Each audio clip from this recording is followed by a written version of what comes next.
Welcome to the first ever episode of QG Golf. So, golf is a wonderful sport, and it's been canceled and because of that, we've had to resort to YouTube to get our daily sports entertainment with the NFL games, where you know the outcomes to, and that's really about all I've seen. And maybe some PGA videos about some rounds, but we already know the outcomes of that. And so now what we're getting is these top 10, top 15 videos of just random shots like off the cart path or unplayable lies or insane comebacks and chokes of all time. Must watch, not clickbait. Like, share, subscribe. And so it's safe to say we're getting into a little bit of a black hole, just maybe not go there. So that's where you come to us, QG Golf. Now, QG Golf is a talk show or a news broadcast or however you want to think of it. And since there's no golf to talk about, we're going to be talking about the history of golf and how it came to be the golf that we know and love today. So, according to athleticsscholarships.net, golf dates back to the time of Julius Caesar. That's right, the one that got stabbed. So, I'm sure he's doing just fine. And so, it used to be played by striking a feather-stuffed ball with a club, but the club was just a branch off a tree that resembled a club. So it was pretty basic. All right, there wasn't any like fancy little grips we got here. There wasn't any like club covers. Probably the golf balls definitely didn't look like this. After all, we were talking about a time with no electricity.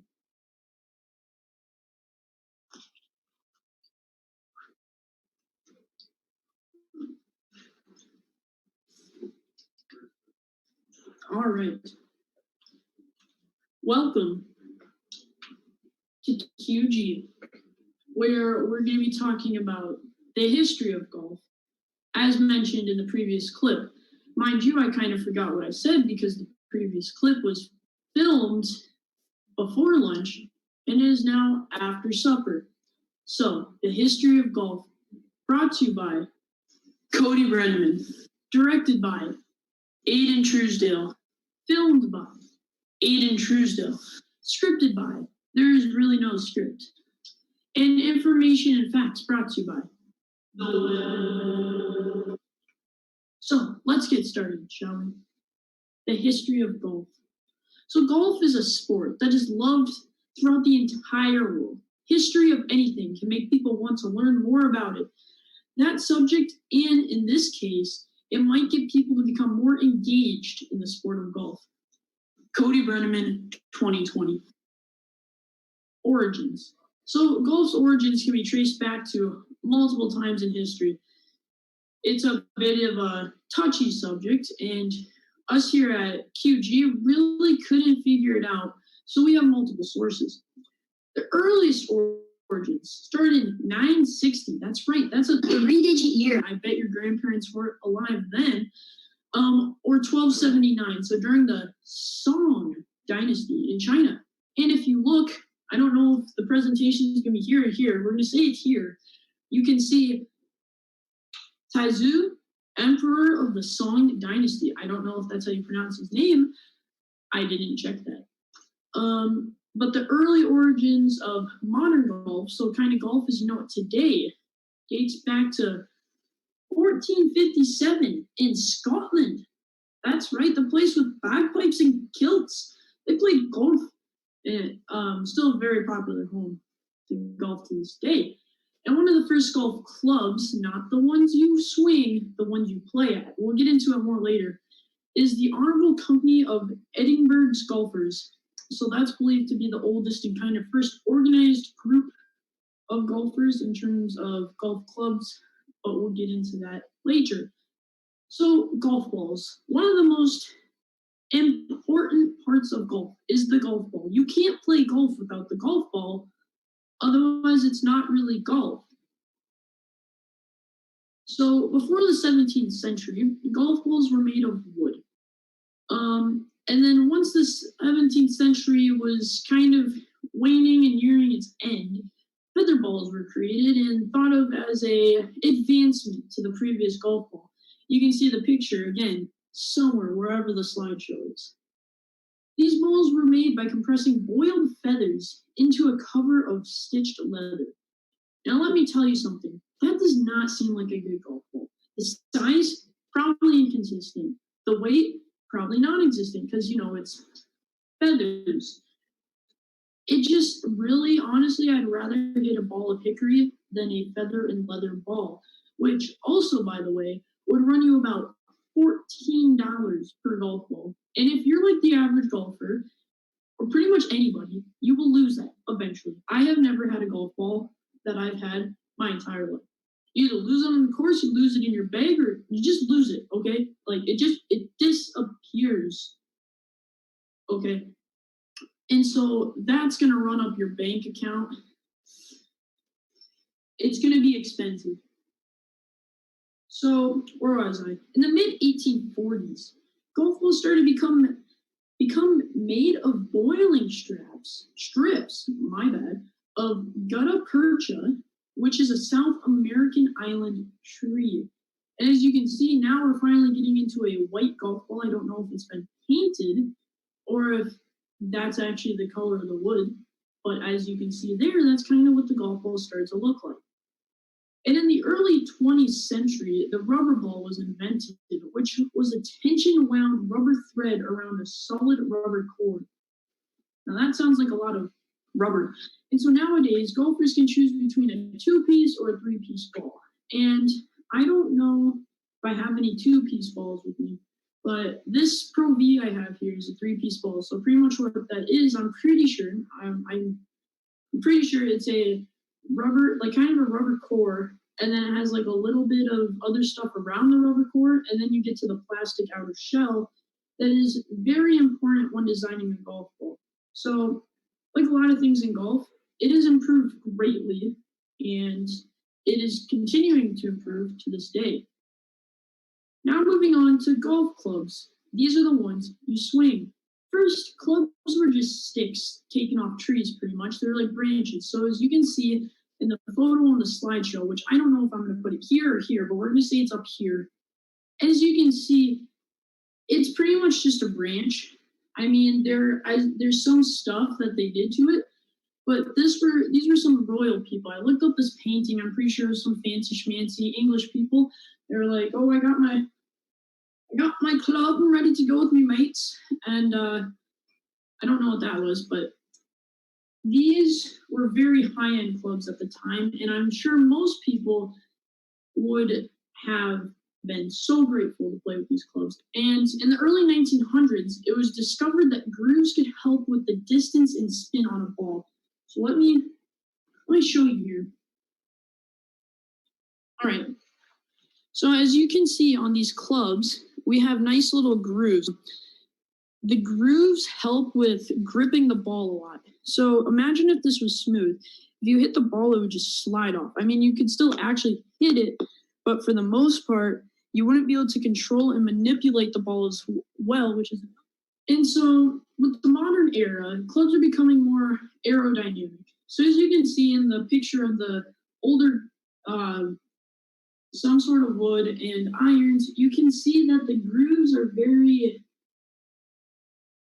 they're not the same as the grooves I just showed you on my club, that's for sure. And they're not very aerodynamic, they're not very light, they're very kind of clunky. And as you can see with these newer clubs I have on the slideshow, it's advanced to become like weighted so that it's evenly distributed, and it's built for optimal performance. And there's a reason when you look up on YouTube, people playing with older and newer clubs. The newer clubs tend to do better if they're people of the same skill set. So just same thing with the golf balls. The technology is advancing and they've become lighter, faster, stronger, just better. So golf clubs again, but these are the ones you play at. So golf clubs are kind of like organizations or just buildings like clubhouses where people can enter tournaments and play on the local course. So the earliest golf club, as I mentioned earlier, was the Honourable Company of Edinburgh Golfers, founded in Murrayfield, UK. But then, so as you can see, that's a pretty fancy golf club. And then the one locally in Orange City is just the Landsmere one, as you can see there. Very nice.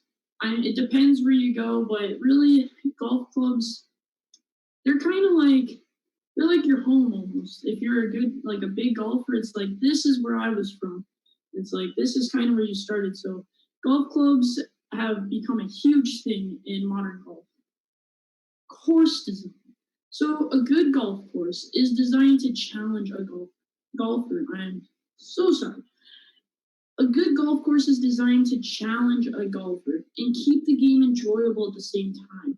It should make the golfer think, varying every shot's distance, difficulty, and the amount of shots they need to take. So you don't want the course to be so difficult they get mad at themselves. The thing with a good course is that you can't have a par four on every hole. You can't have a driver and then a hybrid and then maybe an iron and then a putt. You need to change it up a bit. You need to have some par fours, fives, threes. The more versatile shots you need usually makes it more entertaining. So for example, during the Players Championship, it's hole 17 or 18 maybe. It's like a little island over water, and that's become like an iconic hole. And it's the reason it's become iconic is because it's kind of suspenseful. Don't know if that's the right word. Like, don't know if I said that right, but it's suspenseful watching the player because it's just a green and there's so much like things that could go wrong. And so that's like a good hole design. And then that course is just phenomenal. That is an example of a good course design. Gimmicks. Now this is my favorite part of the video.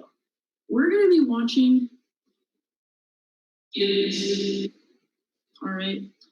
Now every good sport has its gimmicks, whether it's shoes that help you jump higher or copper infused socks and armbands that help you through the mental stages of becoming older. I'm looking at you, Brett Favre, in your Copper Fit ad campaign. Hello there. Gimmicks are part of every sport, and they can add a lot of entertainment. I have a few here, for example, like the square strike wedge. So let's just watch. Introducing the brand new Square Strike Wedge. The Square Strike Wedge award-winning design team.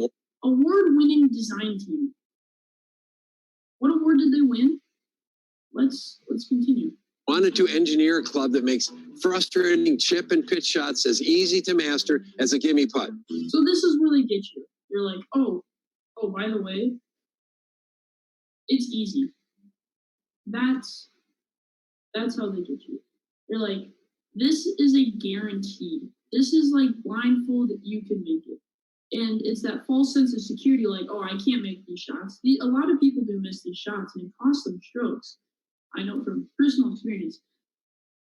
And so they lure you in like, oh, what if you never did that again? And everyone's like, oh, that diggity dog signed me up on that train buster. I'll take 5. But it doesn't work. And we'll continue to watch and find out. A club that would eliminate inconsistent contact and allow you to simply and easily hit chips and pitches closer to the hole and set you up for makeable putts. So they did, and the results were astounding. Astounding. It totally blows my mind how easy it is to use the Square Strike. It's a whole... Okay, before we continue, I just want to point something out. In the fine text right below, testimonial golfers may have benefited in some way from their participation.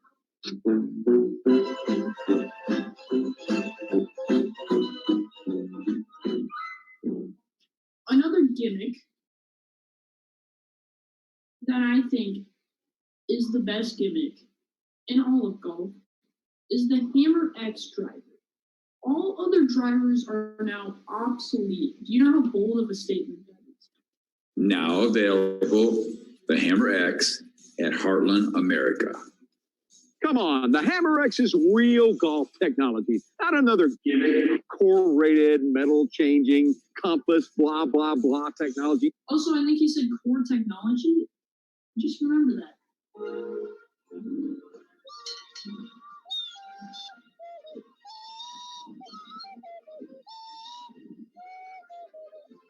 This is real golf science. The fastest, most aerodynamically designed head, the metal core, the power core. He just said no core stuff, and one of the main selling points is the power core. Also, just thought I'd give you a heads up. I have cropped and clipped some of the ads. That way I can get all the juicy stuff in a decent amount of time. Right behind the club face, if you combine all the features of the Hammer X, no wonder it's the longest, straightest, fastest driver of all time. The combination of the Hammer X face, perfect power core CG, blowing away all those big tin can brick design drivers. Those other drivers from the other guys are now obsolete. They say other drivers are obsolete. So many times, all right, I slept last night and that was playing in my head. I have cut so much drivers are obsolete. I have cut so much of that out of this video. I love the jet in the background. That's great because the Hammer X comes with a sound effect and just an absolutely amazing piece of art here. The ball represents the stocks with the Hammer X sailing up and up and up until they just fall back down, which I'm sure has already happened sooner than they expect. Everyone can swing the Hammer X faster than they could their own driver. They're going to get more distance. If the other leading club manufacturers had this technology, they would charge you $1,000 a driver, but they don't. The Hammer X is an easy 30 yards longer. All other drivers are now obsolete. Oh yeah, now we're gonna get into some people that are demonstrating the driver for us. Wow. Wow. What about that shot? That is the longest drive I've ever hit. I think every golfer should try the Hammer X. I think the Hammer X could help each and every golfer out there in today's game. Dude, I gotta have this thing. That was a hell of a shot. That was unbelievable. You know, I'm gonna give this guy the benefit of the doubt, just like I'm giving everybody in these ads a benefit of the doubt. I'm gonna hope that that was his golf shoes, but I think this guy may have had one too many churros at the clubhouse. Dude, I gotta have this thing. Feels bad, man. But hey, at least he got paid. Hopefully. I get 40 extra yards. I hit it straight every time. I couldn't imagine going back to a traditional driver ever again. My Tylus is going to the pawn shop. Okay, I was watching that. That was so random. Like, he just hits it and just turns. That seems so scripted. If this was his genuine reaction, then good for him. But like, wow. Okay. Now we're gonna get into a different ad for the Hammer X, but it's still some people trying out the driver, and I couldn't leave it out. That's all I'm gonna say. This is beautiful. Feels like a precious ball. I'd like to buy this right now and go play 18 right now. I'd like to buy his hat right now, and then I'd go wear it right now. Oh, yeah. About 50 yards farther than my normal drive. If that was 50 I'm so sorry about that. If that was 50 yards further than his normal drive is negative 40 yards. Like, let's just replay that in slow motion here.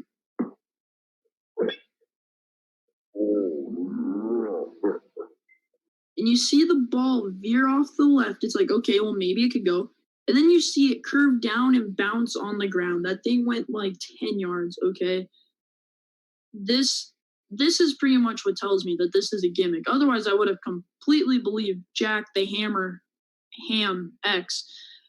But because of this, I just don't think I'm sold on it anymore. All right. Sadly, I'm going to have to leave you guys now, and you're going to get to go say hi to my past self. And also, I know on my slide about gimmicks, I had the 0-axis putter on there. I found the clip, but when I tried to put it into my editing software, it didn't like it. And so just to save some time as well, since I'm sure this is already nearing a lengthy length, we're just going to cut that part out. I highly recommend checking the ad out, though. The 0-axis putter by Jack the Hammer Ham. It's something, all right? So hopefully you guys enjoy the rest of the video. Now moving on to something not based on gimmicks, it's the PGA. The PGA, or the Professional Golf Association, was founded in 1916. That was according to Britannica. However, when I Googled it, I believe it was 1927. Not entirely sure. I'm going to go with the Britannica source since that is trustworthy. Sorry if there's confusion there.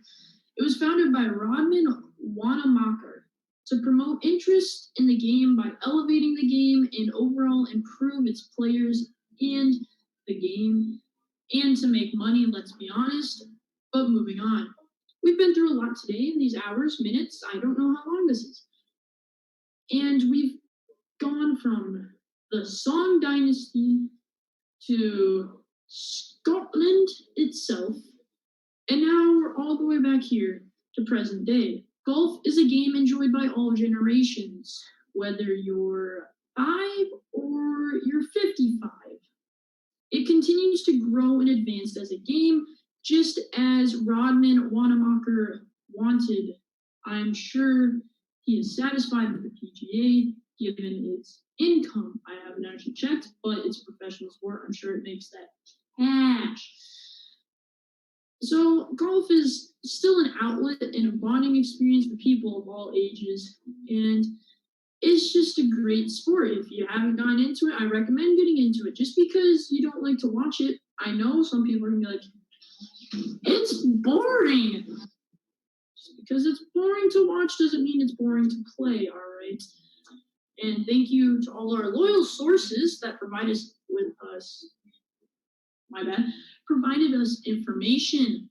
So that's all, and tune in for another episode, never coming, never airing, because I'm pretty sure we've ran out of funds of QG Golf.